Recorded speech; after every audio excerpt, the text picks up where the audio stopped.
Welcome to Empire Stories. In the early days of the internet, there was only one king.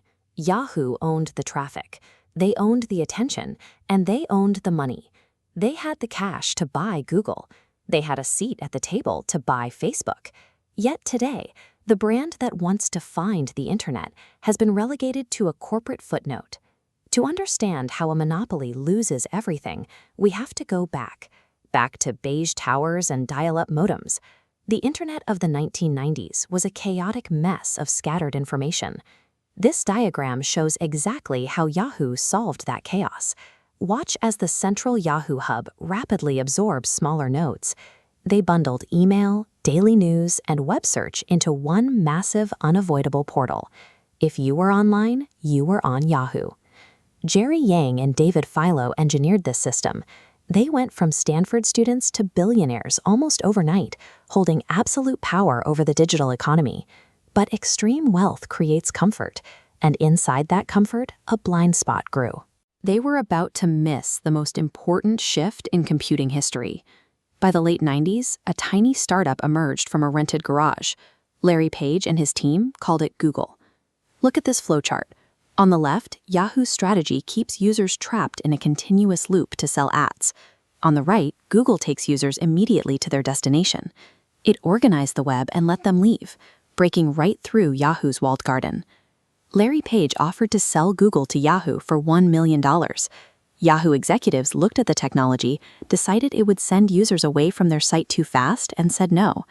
They overlooked the reality that controlling search meant controlling the flow of all digital traffic. A few years later, the internet shifted again. People wanted to connect with each other. Enter Mark Zuckerberg and his college network. Yahoo had $1 billion deal on the table to buy Facebook outright, but Yahoo's executives saw a vulnerable startup. They decided to play hardball.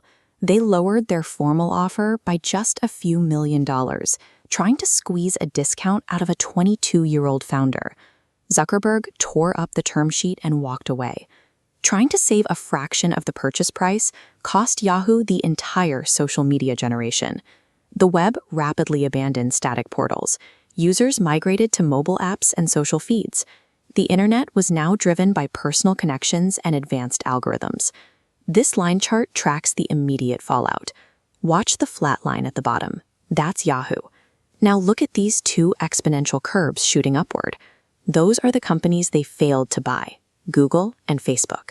Yahoo was squeezed out. They were trying to defend a 1990s portal design against two highly specialized, fast-moving machines. In a market driven by network effects, missing these leaps is fatal. By the time Yahoo tried to pivot, Google's data moat and Facebook's locked-in user base were too deep to breach, making a comeback structurally impossible. The final years were a slow bleed. The massive corporate campuses remained, but the relevance was gone. The architects of the web were eventually sold for scrap. A telecommunications provider bought the remaining pieces. Look at this bar graph comparing the two eras. At its peak, Yahoo was valued at over $125 billion. The final sale to Verizon, just $4.8 billion, a tiny fraction of its former height. Verizon acquired the remnants of the empire to harvest one final resource, the residual data of its remaining 700 million users. If you strip away the algorithms and the missed acquisitions, you have to ask what actually broke inside this company. They had infinite capital and top-tier engineering talent. The rotting started in their mindset. Massive success creates comfort. And comfort creates complacency. In the brutal math of the technology sector, it doesn't matter how big your empire is today. Complacency will always destroy giants.